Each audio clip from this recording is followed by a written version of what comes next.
હું કરણ કાયસ્થ, આર્યન નાયક હાઈસ્કૂલ સરીખુરદ. તો વિદ્યાર્થી મિત્રો, આજે આપણે ચેપ્ટર નંબર 1 ઘન અવસ્થામાં આપણે શીખીશું સ્ફટિકમય અને અસ્ફટિકમય ઘન પદાર્થ વચ્ચેનો તફાવત. આ ટોપિક ખૂબ જ ઇમ્પોર્ટન્ટ ટોપિક છે. એ બોર્ડની પરીક્ષામાં તમને કામ આવી શકે છે. તો શરૂઆત કરીએ. પહેલાં તો સ્ફટિકમય એટલે શું? તો સ્ફટિકમય એટલે એને ઇંગ્લિશમાં કહેવાય છે ક્રિસ્ટલાઇન, અને અસ્ફટિકમય એટલે શું? તો એને ઇંગ્લિશમાં કહેવાય છે એમોર્ફોસ. સમજ પડે છે? ચલો હવે એને વધારે ડિટેલમાં સમજવાની કોશિશ કરીએ. તો સ્ફટિકમય એટલે આપણે જો ઘરમાં વાત કરીએ તો સ્ફટિકમય એટલે આપણી પાસે મીઠું હોય છે. તો મીઠાના કણો કેવા આપણે એકદમ જો છૂટા પાડીએ તો આપણે એક એક કણ છૂટા પાડીને જોઈ શકાય છે. તો મીઠાને આપણે સ્ફટિક તરીકે લઈએ. અને અસ્ફટિક તરીકે જો આપણે સાદું એક્ઝામ્પલ આપવું હોય તો બધાના ઘરે પોન્ડ્સ પાવડર તો હશે જ. તો પોન્ડ્સ પાવડર જ્યારે આપણે હાથમાં લઈએ છીએ ત્યારે કેવું છે, એકદમ લીસો હોય છે ને એકદમ જકડાયેલો હોય છે. તો તમે એને એક એક કણ છૂટા પાડી શકવાના નથી. તો તેને કહેવાય અસ્ફટિકમય. આમ તમે આ બંનેનો ડિફરન્સ જો તમને સાદી ભાષામાં ખબર પડી હશે કે સ્ફટિકમય એટલે કેવું કે મીઠાના કણો કે એક સ્ફટિક તમે કણો દાણાદાર કણો જોઈ શકાય છે, અને આ એકદમ પાવડર ફોર્મમાં કે બધા એકદમ લીસા છે અને તમે એને છૂટા પાડીને જોઈ શકાતા નથી. આમાં સ્ફટિકમય અને અસ્ફટિકમય સાદી ભાષામાં તમને સમજ પડી હશે. ચલો હવે આપણે એના ગુણધર્મને કારણે જે એ લોકોમાં તફાવત જોવા મળે છે તે જોવાની કોશિશ કરીએ. પહેલાં તો આપણે ગુણધર્મ કયા કયા છે એ જોઈએ. તો એનો પહેલો ગુણધર્મ છે આકાર, બીજો ગુણધર્મ છે ગલનબિંદુ, ત્રીજો ગુણધર્મ છે ચિરાડ ગુણધર્મ, ચોથો ગુણધર્મ છે ગલન ઉષ્મા, પાંચમો ગુણધર્મ છે વિષમદેશિકતા, અને છઠ્ઠો ગુણધર્મ છે સ્વભાવ, અને સાતમો ગુણધર્મ છે ઘટક કણોની ગોઠવણીનો ક્રમ. તો તમારે પહેલાં તો આ 7 જે એના ગુણધર્મ છે એને વ્યવસ્થિત મોઢે કરવા. આ 7 ગુણધર્મ જો તમે વ્યવસ્થિત મોઢે કરશો તો ઓટોમેટિક તમે એનો તફાવત તમે અહીં લખી શકશો. ચલો આપણે હવે એના તફાવત વિશે વાત કરીએ. તો આકારની વાત કરીએ તો આપણને ખબર છે, હવે આપણે મીઠા અને પાવડરનું એક્ઝામ્પલ લીધું છે તો આપણે જોઈ શકાય કે તમે મીઠું છે તો મીઠાના કણોનો એક ચોક્કસ આકાર તમને ખબર પડે છે કે ભાઈ મીઠાનો કણો આ આકારના હોય છે. ત્યારે પાવડર છે તે પાવડરના ચોક્કસ આકાર આપણે જોઈ જ નથી શકતા.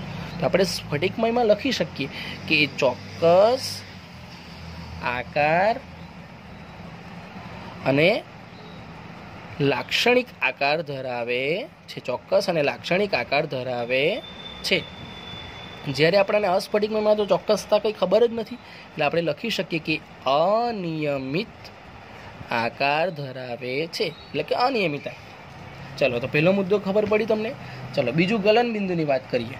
તો ગલનબિંદુ સ્ફટિકમય કેવા હોય છે? તો એ એક ચોક્કસ અને લાક્ષણિક તાપમાને પીગળે છે.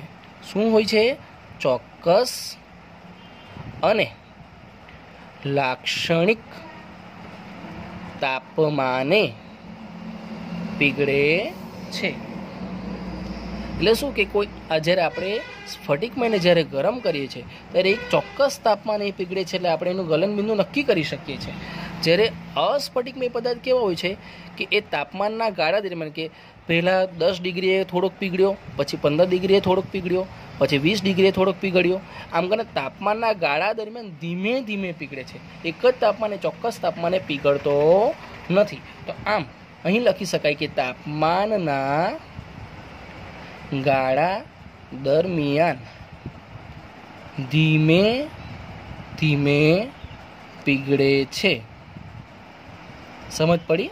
તો આમ સ્ફટિકમયનું ગલનબિંદુ ચોક્કસ હોય છે, જ્યારે અસ્ફટિકમયનું તાપમાનના ગાળા દરમિયાન ધીમે ધીમે પીગળે છે.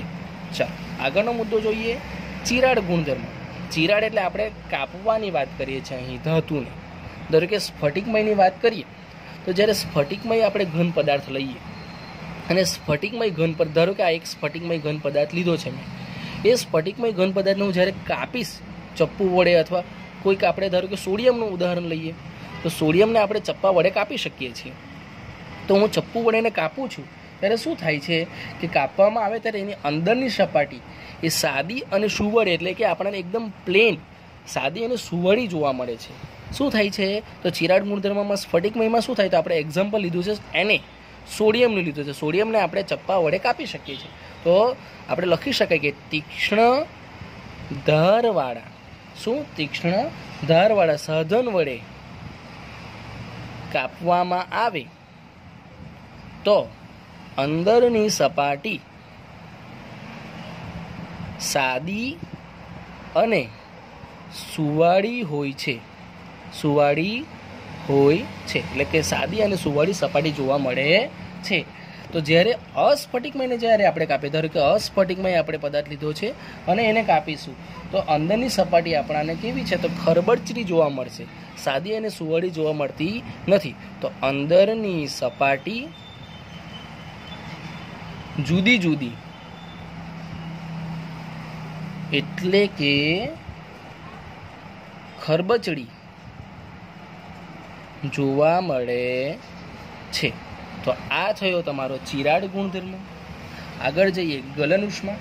ગલન ઉષ્મા એટલે કે જ્યારે આપણે આપણા ઘન પદાર્થને પીગાડીએ છીએ ત્યારે કંઈક ઉષ્મા ઉત્પન્ન થાય છે.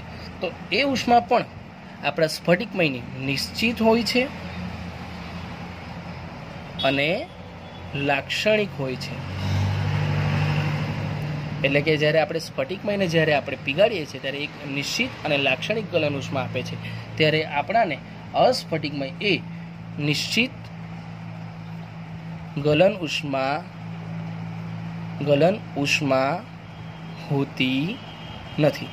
અસ્ફટિકમય તો આપણે તાપમાનના ગાળા દરમિયાન ધીમે ધીમે પીગળે છે, જેને કારણે કોઈ એક ચોક્કસ ઉષ્મા ઉત્પન્ન કરે એવું આપણે એને માપી શકતા નથી. આમ આની કોઈ નિશ્ચિત ગલન ઉષ્મા હોતી નથી. જ્યારે આપણો સ્ફટિકમય શું છે કે એક ચોક્કસ તાપમાને પીગળે છે, એટલે આપણે ચોક્કસ તાપમાને બધો સ્ફટિકમય પદાર્થ પીગળી જવાનો, એટલે એક ચોક્કસ ઉષ્મા ઉત્પન્ન થવાની. તો આપણે એને જોઈ શકાય છે, એટલે એ નિશ્ચિત છે. અને આ કેવી છે? તો નિશ્ચિત હોતી નથી. આગળનો મુદ્દો, આ મુદ્દો તમારી પરીક્ષા માટે એમસીક્યુ માટે ખૂબ જ ઇમ્પોર્ટન્ટ છે. એ છે વિષમદેશિકતા. આ એક નવો શબ્દ પણ છે. તો શબ્દ જ પહેલાં સમજીએ. વિષમદેશિકતા એટલે દિશા સરખી ન હોય તેને વિષમદેશિકતા કહેવાય. તો આપણે જોઈ શકીએ છીએ કે સ્ફટિકમય એ વિષમદેશિક છે. કેવો છે? વિષમદેશિક. અને અસ્ફટિકમય એ સમદેશિક છે. આઈ થિંક તમને હવે આ શબ્દ ખબર ના પડી હશે કે સ્ફટિકમય એટલે વિષમદેશિક એટલે શું. તો ધારો કે મેં અહીં એક ઘન પદાર્થ દર્શાવું છું. તમે જોઈ શકો છો અહીં તબક્કા દ્વારા મેં ઘન પદાર્થ દર્શાવવાની કોશિશ કરી છે. અહીં સમદેશિકમાં પણ આપણે કરીએ, અસ્ફટિકમયમાં પણ. આ રીતે મેં ઘન પદાર્થ દર્શાવવાની કોશિશ કરી છે. તો વિષમદેશિક એટલે શું? ધારો કે હું આ દિશામાં આગળ વધું આ જ પદાર્થમાં, તો આ ઘન પદાર્થમાં આ દિશામાં આગળ વધતા એના બધા જે ગુણધર્મો છે એ સરખા હોતા નથી. ગુણધર્મો સરખા હોતા નથી. જેવા કે કયા ગુણધર્મો? તો વિદ્યુતીય અવરોધ આ એક ગુણધર્મ, અને બીજો છે વક્રી ભવનાંક ના મૂલ્યો.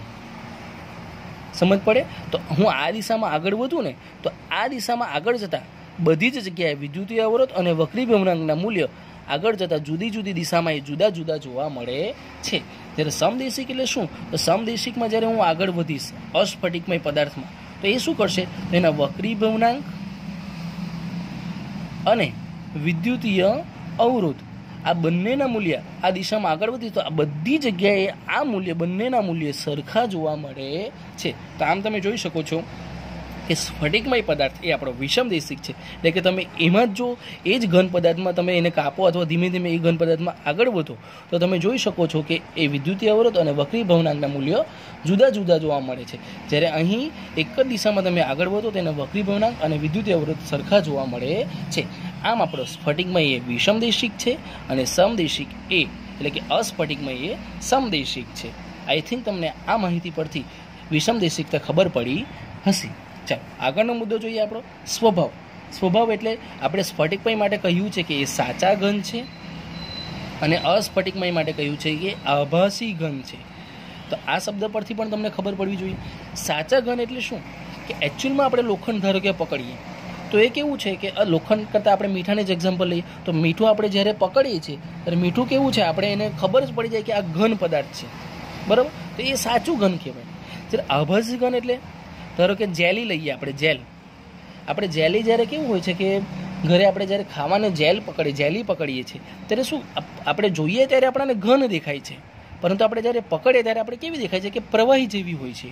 તો આમ એકચ્યુઅલમાં કેવું દેખાય છે ઘન, પણ પકડે ત્યારે પ્રવાહી જેવું લાગે, એટલે એ આપણે એને પરફેક્ટ નહીં કહી શકતા કે આ ઘન જ છે કે આ પ્રવાહી છે, એટલે એને કહી શકાય કે આભાસી ઘન. તો આમ એ સ્ફટિકમય પદાર્થો એ આપણા સાચા ઘન છે અને અસ્ફટિકમય પદાર્થો એ આપણા આભાસી ઘન છે. અને એ જેલીના ઉદાહરણ દ્વારા તમે આભાસી ઘન તમે સમજી શકો.